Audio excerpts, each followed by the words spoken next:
Hello, and thank you for attending this session on Online Art Teachers K-12. We may have started as a Facebook group, but we are so much more. What is OATK12? I'll tell you in just a minute. I'm Dr. Trina Harlow. I'm an assistant professor of art education at the University of Central Arkansas. It's my first year there. The last 6 years, I have been the coordinator of the art education program at Kansas State University. I'm joined today by Bob Reeker, who is an art teacher in Nebraska and who also teaches at a university in Nebraska. I have been a teacher for 28 years. 20 of those years were in art education at all levels, elementary, middle, and secondary. And I am very excited to be here with you today as we all grow as art educators. Online Art Teachers K-12 was started on March 11th, 2020 as a swift response to the pleas for help that came out on social media from art teachers in Washington State and Northern California. I was geographically located in Texas, and I knew that I had the personal and professional skills. I taught school in developing countries with no art supplies. I knew that based on my experience as an art educator for so long, I knew that I could help. And I reached out, and it was very nice to gather a group of art educators to join this as team leaders. I'd like to recognize them now. I've already mentioned Bob, who's also the co-director. And we have Dr. Sarah Ackerman from Illinois and Indiana. She just started with Ball State University as their director of teaching and learning. We have Chad Everett from Delaware. We have Holly Kincaid from Virginia, Kate Miller from Kansas, Randy Robart from Ohio, Evan Thomas from Pennsylvania. So we have a nice group of team leaders. We also have an advisory team of art teachers, and that we're growing that, by the way. And we like to say that OATK12 is a service project by art teachers for art teachers. You are OATK12. This is an incredible collaborative effort by art teachers all over the country and the world. We have over 16,000 members from over 120 countries. In this conference session, we are going to focus on 5 key critical art education competencies that have come out of this social distancing period of American art education and that we have specifically noticed in OATK12. These are invigorating curriculum. Our members have written and shared the most exciting curriculum for this period of remote and hybrid learning. Energizing instruction. We realize that we need to have some different instructional skills to teach the remote and hybrid learner. And motivating and assessing those students. How does that look? It's different for the remote and hybrid learner.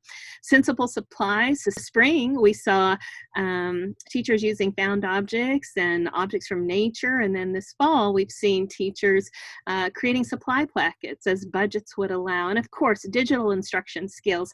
You may have been technologically savvy before this, but by golly, you have so many more skills now.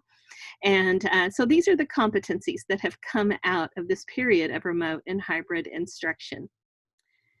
So let's talk about the Facebook group, which is where it all started. We do have a website now, and we've had a Google folder since almost the beginning as well. But let's talk about the Facebook group, because that is where OATK12 began. This is just an image of our homepage, but let's go take a look at the Facebook group. So this is our Facebook group, and I just want to give you a little bit of a tour of the group. And so let's start here. If you come over here to About and click on that, that's an easy way to get to our website and our Google folder. And a little bit later, Bob Reeker is going to tell you about these two things. I just want to show you the link is here. Also, this search bar is a great way to just type in one word usually to search a post. So if you are looking for a post on a monster assignment, which one of our members was this week, she didn't know how to search, and so I typed in the word monster here and easily found the post she was looking for. I'll also show you here, if you click on files, you can literally upload a PDF or a Word document or a PowerPoint right here in the Facebook group and share that with members. But we hope that you will also upload it in our Google folder, which Bob will explain, as I said, later. But you can upload them here as well.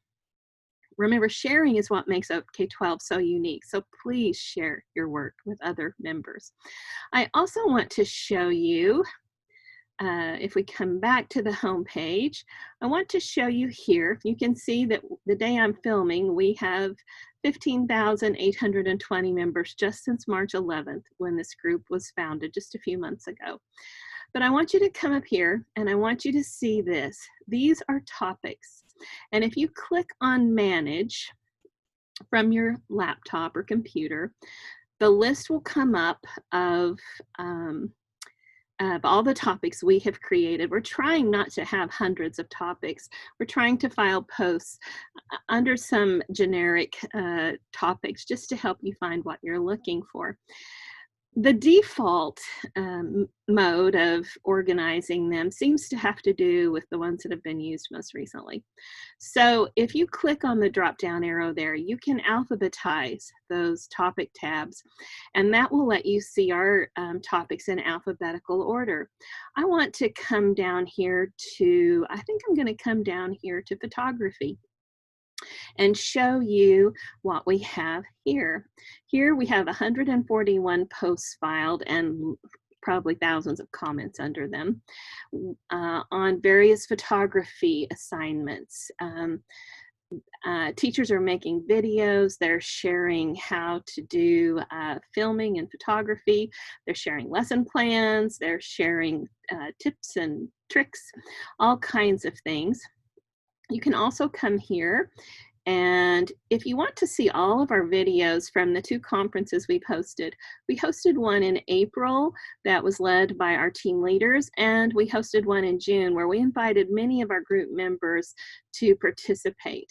So we're going to come back up here and alphabetize them, and I am going to look for Camp OATK12.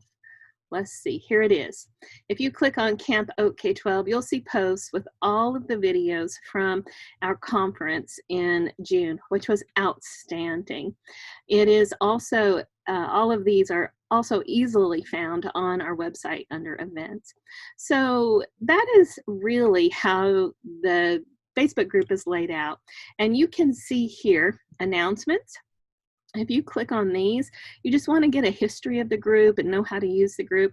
Read back through these, watch the videos we've made. It will really help you use the group to your fullest. And then we start seeing all kinds of posts from our members sharing ideas. I do want to show you this because I find this to be very important. Right here where it says new activity, these are posts that people have commented on recently, but if you click this drop-down arrow and you click recent posts, it puts them in chronological order. So you can see the most recent posts. That's what I always do. I wish we could set that as the default, but we can't. But that way I can see the most recent posts all the time. So that's one way that you can participate in the group. And we encourage you to not only make posts and share your work and ask questions that you have, but we encourage you to spend some time scrolling through posts and answering questions or providing resources under posts that people make. And next, we've had so many testimonials from group members about the group and what it's meant to them, and here's just a few. This group is absolutely wonderful. I'm grateful beyond words for all of you. I have to thank everyone for all the wonderful ideas. This group is the best. Wish me luck on creating my first choice board. I love this group so much. Thank you for being my tribe. And there have just been all kinds of them. Thank you for forming this amazing group that's helping me spawn so many ideas. This group is saving my life right now. I have seen these few words, saving my life right now, over and over again. So we are thankful that we are a team of educators working together. One of the unique aspects that I believe organically came out of OK12 were choice boards. Back in March, I believe it was on March 13th, I wrote an article which I shared freely all over the internet about using resources that were readily available in the home. And I hadn't seen anyone else do this, but my experience teaching in some developing countries helped me write that article because I taught where I was located, there were no art supplies. And choice boards organically came out of that. And in our Google folder, there is a folder just on choice boards. And we have a lot of them there. This is by no means all that have been shared in our group. We continue to try to file them here.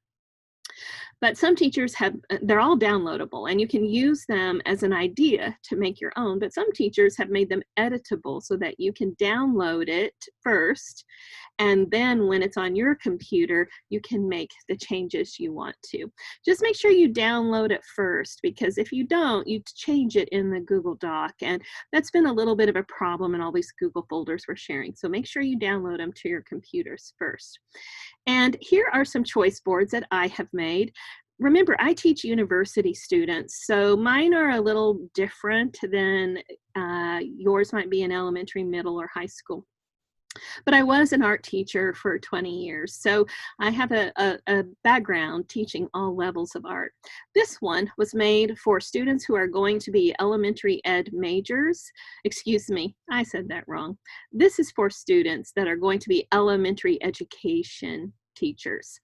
And it is focused on curriculum integration, math, science, social studies, language arts, and citizenship. And this one was made for my art education students at my university. It's more complicated because they're older students. And then this one I call the Think Deeply choice board. I am a big proponent of us creating thinkers in our learners. I think that we art teachers know that standardized testing is turning our students into checker-offers and memorizers. And we need to be creating thinkers. And I believe that's one of the strengths of art education, is that we do create thinkers. But yet in my own experience as an art teacher, I often find that art students do want a list of exactly what they have to do. So I created this Think Deeply choice board with quotes from famous people and philosophers. All it is a quote. And the students could do anything at all they wanted as an artistic interpretation of the quote. And my whole goal was to get them to think about the quote and think about their art choices. This choice board was made by one of our team leaders, Holly Best-Kincaid, and it was for Earth Week. Holly's been making fantastic choice boards and is a real asset to our group as a team leader. And I just loved this one for Earth Day. It's so well done. All right, for just a little bit now, I would like to talk about motivating the learner. And that is something very important for remote learners and those doing hybrid instruction. Because how can we take students who needed us to keep them on focus in our brick and mortar classrooms, how can we help them be self-motivated, have intrinsic motivation and self-efficacy while sitting in their pajamas in their bed or their t-shirt, lounging in their bed? They're not sitting up, and a lot of them are on 2 devices. So while they're doing their schoolwork, they're on the phone with a friend. Some of them are listening to you, but they're scrolling through social media on their phones. So how can we reach these students? And I really feel like that the way in which we engage the remote and hybrid learner and motivate them to participate has to be much different than we do with our students sitting in our brick and mortar classrooms. It's the same philosophy, it's just the delivery needs to be different. And I have made this article, which is 100 strategies to motivate students during remote or hybrid instruction. And I've divided it into 4 categories: enticing them, engaging them, epiphanies for maximizing learning, and end zoning, meaning, we've made that touchdown and we slammed that football down. As you plan for instruction, ask yourself some key questions prior to planning for remote and hybrid learning so that the effort you put into planning helps your students be successful. These are the questions I think that you really need to spend some time thinking about. What do you as a teacher do in your brick and mortar classroom to motivate students? How does that look in your brick and mortar classroom? How does the motivation you provide in these physical classrooms transition to the student who's sitting in their living room or their bedroom or at grandma's house, wherever they might be? And how can you further entice and engage students? How can you create epiphanies of learning, taking both the student and teacher into the end zone? I really fully believe that in order to plan for students to be more motivated, let me say that again, more motivated, I think that we as the teachers have to invest and dedicate specific time for planning the motivation, not just planning our curriculum. I am someone who loves to write curriculum. My PhD is in curriculum and instruction with an emphasis on art education. I love to write and plan curriculum. But I really think for instruction for the remote or hybrid learner to be successful, I think that we have got to spend some time analyzing our teaching practice, our own unique teaching practice and instructional abilities, and how we can motivate those teachers. I don't think we all have to be the comedian teacher that gets lots of laughs. I don't think we all have to be the teacher that sings songs from Frozen and makes Academy Award winning videos for our students. I think we have to be real. We have to be genuine. We have to humanize remote instruction because it is no fun for any of us to sit and look at a device screen for hours every day. And so we need to look for ways to humanize those. Dr. Ackerman says we need to put our photos on things. We've got to make this hard plastic and metal digital screen come to life with humans. So I have come up with a list here of some things that I think you could do. Some of them are ideas I gleaned from OATK12 or elsewhere, and quite a few of them, many of them are my own original ideas. So to entice students into learning, goodie bag tosses, a photo in a class digital newsletter that you make, articles in your town newspaper, using the school marquee sign to send messages to your class. Talk to your principal about that. Ask them if you could turn your marquee into something that teachers could have for a week and send messages if you're doing remote and hybrid. Making a class Padlet using Badge Builder. There are so many wonderful ideas here, and I'm going to share this document with you. A prize, a Zoom game night with you. Student gets to come hang out with you and play games on Zoom. There are lots of things that you can do and lots of great resources here. Give prizes 5 minutes after remote class starts to make sure they're all on time. How to engage them more. Maybe you can have a prize for an assignment for that you'll come by the house and sit out in the yard, and if there's a yard, and have lunch with them, or meet them at a park and have lunch with them and sit, more than 6 feet away. Maybe you can read a bedtime story to a younger student. There's lots of things. Bring your pet to class day. Let them have their pets on Zoom. Silly time. Plan a silly activity that's not related to learning at all.